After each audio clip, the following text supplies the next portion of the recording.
করতে আমি চ্যালেঞ্জ দিয়ে বলছি তীব্রামথার बीजेपी ने ऐसे रांगनिया को অনিমেষ দেববর্মাকে বাদ দিয়েই দিন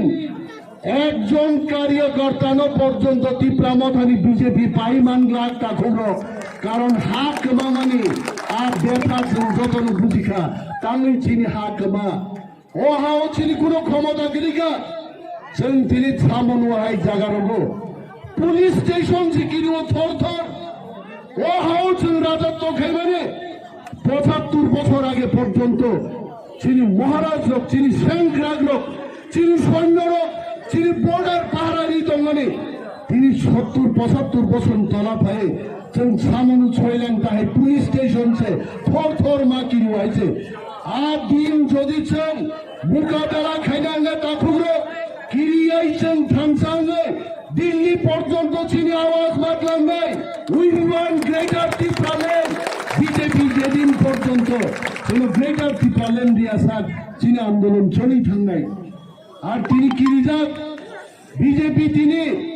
বিপ্লব দেবব্রত নরই পাইকা মানিক সাহানো তুমুখা তারপরে তো বিজেপি শান্তি করে কারণ বিজেপি জানে আগামী বিধানসভায় বিজেপি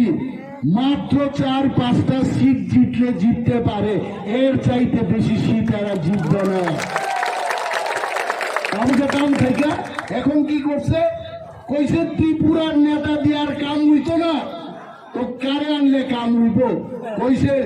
বিজেপির সর্বভারতীয় সভাপতি জেপি নড্ডারে আনতে হইব ত্রিপুরা রাজ্যে বিজেপি জেপি নড্ডারে আনবো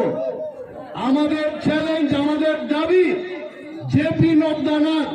নক্ষত্র থেকে মঙ্গল গ্রহ থেকেও যদি নেতা আনে ত্রিপ্রাসা কোনোদিন নড়াচড়া হইতো না কারণ ত্রিপ্রাসা চাই শুধু গ্রেটার ত্রিপুরাল্যান্ড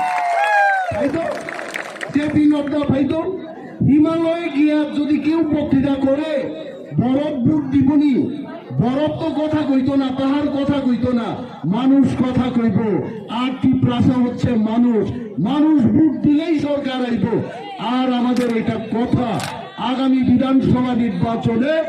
একা ত্রিপুরামথা ৩৫টা মিনিমাম সিট জিতে আমরা সরকার গঠন করব।